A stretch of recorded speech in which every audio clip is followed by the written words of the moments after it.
Hi అండి, అందరు ఎలా ఉన్నారు? ఫెస్టివల్ బాగా చేసుకున్నారా? ఈరోజు ఫస్ట్ టైం అండి నేను హెయిర్ కట్ చేయించుకోవడానికి మా అమ్మాయితో కలిసి లైక్ జావేద్ అబీబ్ పార్లర్కి వెళ్ళాను. మా అమ్మాయి తిట్టి మరీ తీసుకెళ్ళింది. మమ్మీ నువ్వు చాలా ప్రొఫెషనల్గా ఉండాలి, సిచ్యువేషన్స్ తగ్గట్టు చేంజెస్ కనిపించాలి నీలో అని చెప్పేసి, నేను టీచర్స్ డే గిఫ్ట్ ఇస్తాను అని చెప్పేసి మరి హెయిర్ మేక్ ఓవర్ అని చెప్పేసి తీసుకెళ్ళిందండి.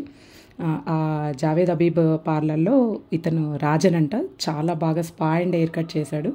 నా వీడియో తీసుకోవడానికి కూడా ఇలా చేయండి మేడం, అలా చేయండి అని చాలా చాలా సపోర్ట్గా, వీడియో తీసుకోవడానికి కూడా అన్ని మూమెంట్స్లో వీడియో తీసుకోవడానికి కూడా చాలా హెల్ప్ఫుల్గా చాలా సపోర్ట్ చేశాడు. మొత్తానికి నా ఫైనల్ లుక్ ఇలా వచ్చిందండి. మా అమ్మాయి అయితే అసలు ఆఫ్టర్ ఈ హెయిర్ కట్ తర్వాత అసలు బాగా నచ్చి, నాకంటే బ్యూటిఫుల్ అయిపోయావు మమ్మీ అని చెప్పేసి నాకు చాలా జెలస్ అవుతుంది. ఇప్పుడు అంటూ ఒకటే గొడవ ఇంటికి వచ్చేదాకా రోడ్డు మీద అంతా గొడవ చేస్తూ ఇంటికి వచ్చాము. మొత్తానికి మీకు నచ్చిందా అండి నా after hair cut look? Comment చేయండి ప్లీజ్.